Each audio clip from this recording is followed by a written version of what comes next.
Bismillahirrahmanirrahim. Assalamualaikum warahmatullahi wabarakatuh. Selamat pagi dan salam sehat, salam bahagia untuk kalian semuanya. Pada pertemuan hari ini kita akan membahas mengenai jurnal penyesuaian. Nah, sebelumnya kita lihat jurnal penyesuaian itu posisinya ada di mana di dalam siklus akuntansi. Jurnal penyesuaian posisinya berada di antara penyusunan neraca saldo dan laporan keuangan. Pada pertemuan kemarin kita sudah sampai pada menyusun neraca saldo yang dimulai dari posting buku besar, kemudian dilanjutkan dengan menyusun neraca saldo. Sebetulnya setelah menyusun neraca saldo ini bisa dilanjutkan pada proses penyusunan laporan keuangan dengan catatan data-data yang tersedia di neraca saldo harus update atau harus terbaru atau harus sesuai dengan kenyataan.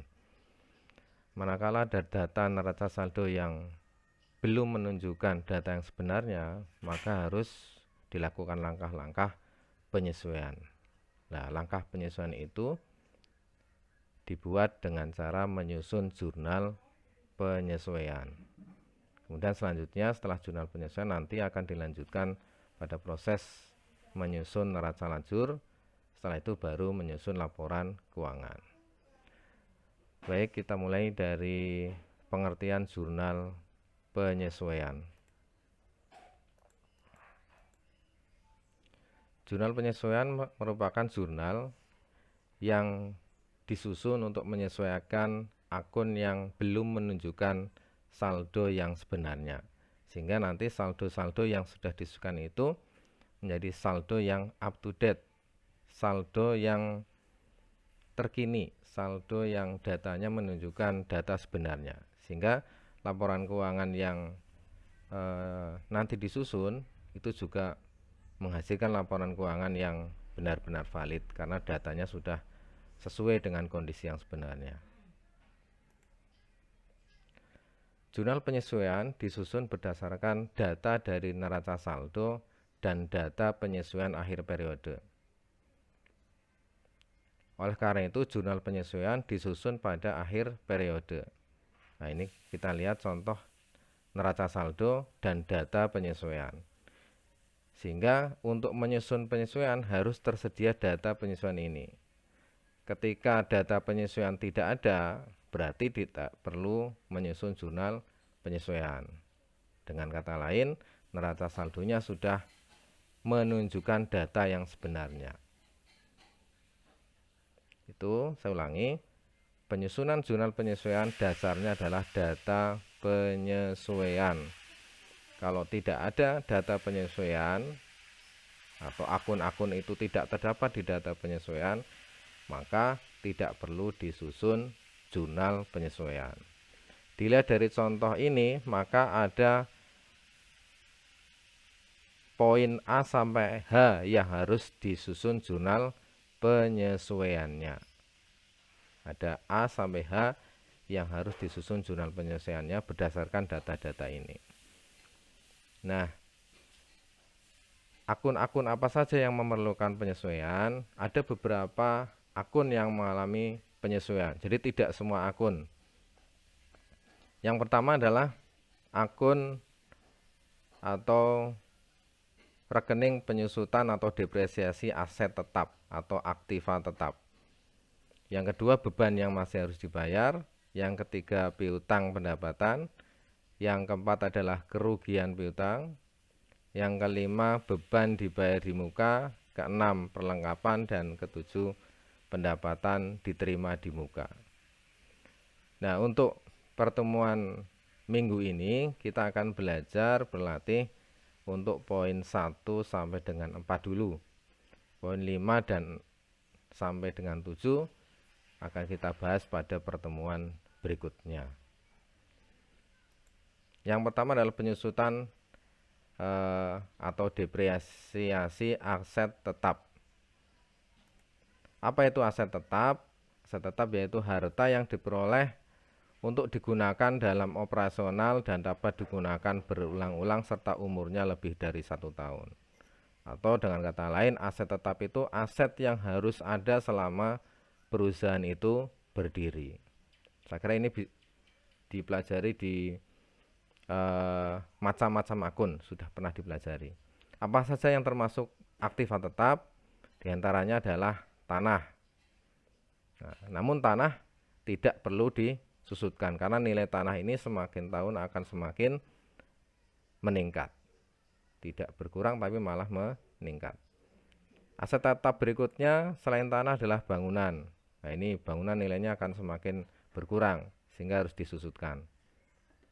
Akun penyusutannya nanti disebut akun akumulasi penyusutan bangunan. Aktiva tetap berikutnya yaitu peralatan.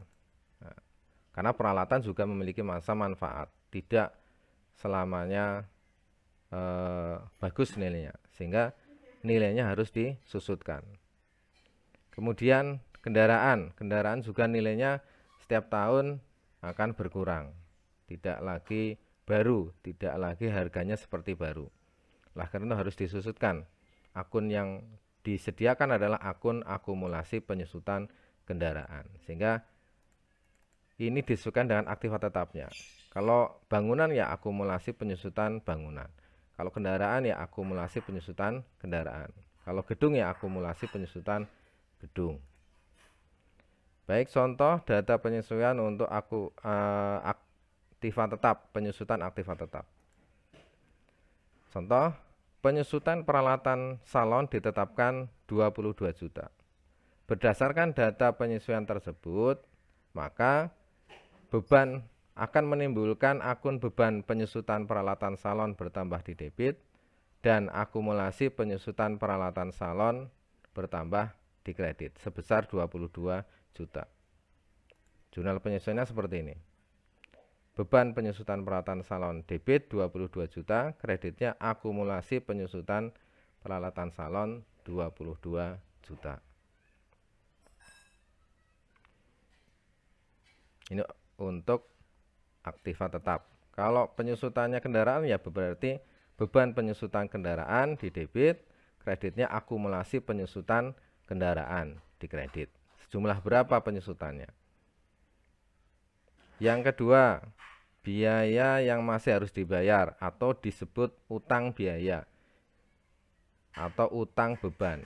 Karena masih harus dibayar, disebut utang. Beban yang masih harus dibayar merupakan sejumlah beban yang menurut waktunya harus diakui sebagai beban periode akuntansi yang bersangkutan. Namun karena alasan-alasan tertentu pembayaran tersebut belum dilakukan. Sehingga beban itu harus diakui periode itu, tapi karena belum dibayar, maka disebut sebagai utang beban. Kalau ada beban yang masih harus dibayar, maka dicatat sebagai akun beban, menambah akun beban, ini dicatat di debit, dan menambah akun utang beban itu.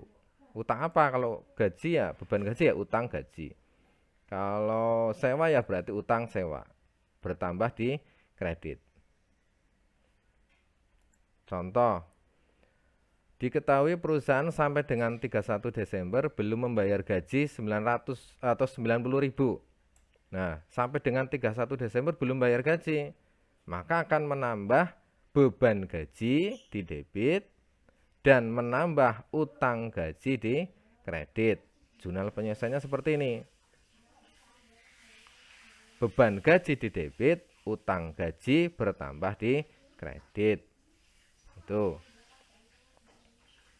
Ada beban yang masih harus dibayar. Catat sebagai beban di debit, catat menambah utang di kredit. Nominalnya sebesar yang belum dibayar. Yang ketiga, piutang pendapatan. Merupakan bagian pendapatan yang masih harus diterima. Piutang itu sesuatu yang sebetulnya harus kita terima, tapi sampai pada saatnya belum. Pendapatan berarti bagian dari pendapatan yang masih harus diterima. Contoh, tanggal 31 Desember 2020 sebuah hotel belum menerima pembayaran sewa kamar 500.000 karena pembayaran baru dilakukan 2 Januari 2021. Nah, batas waktu penyusunan jurnal penyusunan itu 31 Desember. Jadi mau diakui sebagai pendapatan atau mau diakui sebagai beban tadi, batasnya adalah 31 Desember. Transaksi tersebut menimbulkan piutang pendapatan sewa. Kenapa? Karena sampai dengan 31 Desember yang seharusnya sudah diterima ya, tapi belum dibayar atau belum diterima. Maka menimbulkan piutang pendapatan bertambah di debit dan pendapatan bertambah di kredit sebesar 500.000. Ini jurnal penyesuaiannya adalah piutang pendapatan bertambah di debit 500.000, pendapatan bertambah di kredit 500.000. Kenapa ada kata-kata piutang? Karena belum diterima, namanya piutang. Sudah menjadi hak tapi belum diterima. Akun yang memerlukan penyesuaian lagi, yang keempat adalah kerugian piutang. Nah, piutang itu memiliki resiko. Resiko piutang yaitu tidak tertagih, tidak terbayarkan oleh nasabah kita atau pelanggan kita. Maka untuk perusahaan-perusahaan yang besar biasanya ditaksir berapa kerugian piutang yang sekiranya tidak bisa masuk, tidak terbayarkan. Contoh, pada tanggal 31 Desember 2020 kerugian piutang ditaksir 500.000. Ya, ditaksir, diperkirakan. Maka berdasarkan data penyesuaian tersebut akan menimbulkan akun beban kerugian piutang bertambah, dicatat di debit, dan cadangan kerugian piutang bertambah, dicatat di kredit 500.000. Akan tampak di jurnal penyesuaian beban kerugian piutang debit 500.000 dan cadangan kerugian piutang kredit 500.000. Jadi ketika ada perkiraan atau taksiran piutang yang tidak bisa ditagih atau tidak bisa terbayarkan kepada kita, maka kita taksir, kita catat sebagai beban kerugian piutang dan cadangan kerugian piutang di kredit. Nah, kapan kita harus menyusun jurnal penyesuaian? Manakala ada data-data penyesuaian ini. Ya, sekali lagi, kapan kita harus menyesuaikan dan akun mana yang disesuaikan? Ya dasarnya data ini. Ya, kalau tidak terdapat di data ini ya berarti tidak perlu disesuaikan. Makanya tadi saya sampaikan, dari data penyesuaian ini kita akan membuat poin A sampai H. Nah, minggu ini kita baru belajar 4 ini tadi, contoh tadi. Baik, kita akan lihat di dalam contoh realnya seperti ini. Terdapat neraca saldo salon cantik, ya, contoh saja, periode 31 Desember 2019. Di bawahnya ada data penyesuaian per 31 Desember. Ada poin A sampai H. Nah, ini data-data inilah yang akan kita gunakan sebagai dasar untuk menyusun jurnal penyesuaian. Nah, untuk minggu ini kita mencoba berlatih 4 akun yang perlu disesuaikan, yaitu penyusutan, yang kedua gaji yang masih harus dibayar, kemudian piutang pendapatan dan kerugian piutang. Untuk penyelesaiannya adalah bisa tampil di sebelah kanan ini. Untuk yang kuning berarti penyelesaian kuning, yang hijau penyelesaiannya adalah hijau, yang biru kita selesaikan dengan arsir biru, yang oranye muda kita selesaikan dengan yang diarsir oranye muda. Contoh yang A, Peralatan mengalami penyusutan sebesar 1.147.500. Maka jurnal penyesuaiannya adalah beban penyusutan peralatan 1.147.500 debit dan akumulasi penyusutan peralatan di kredit 1.147.500. Yang B, penyusutan kendaraan sebesar 10% dari saldo kendaraan. 10% dari saldo kendaraan. Saldo kendaraannya berapa? 100.000. Berarti 100 juta.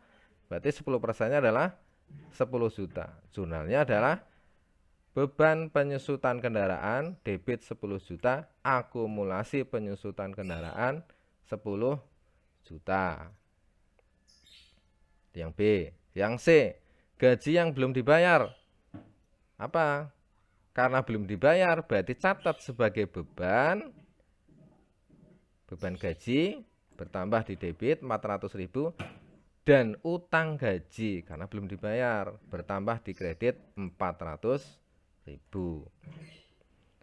Yang D, piutang pendapatan atau pendapatan yang masih harus diterima, catat sebagai piutang pendapatan 200.000 dan pendapatan 200.000 di kredit. Jadi piutang pendapatan itu pendapatan yang seharusnya kita terima pada periode itu, tapi ternyata sampai dengan akhir periode belum kita terima. Jadi kita catat sebagai piutang pendapatan dan pendapatan. Yang terakhir, kerugian piutang ditaksir 1% dari jumlah piutang. 1%-nya berapa dari piutang? Nah, data piutang menunjukkan piutangnya 7.650.000. 1%-nya ya berarti 76.500. Maka jurnal penyesuaiannya adalah beban kerugian piutang debit 76.500 dan cadangan kerugian piutang kredit 76.500.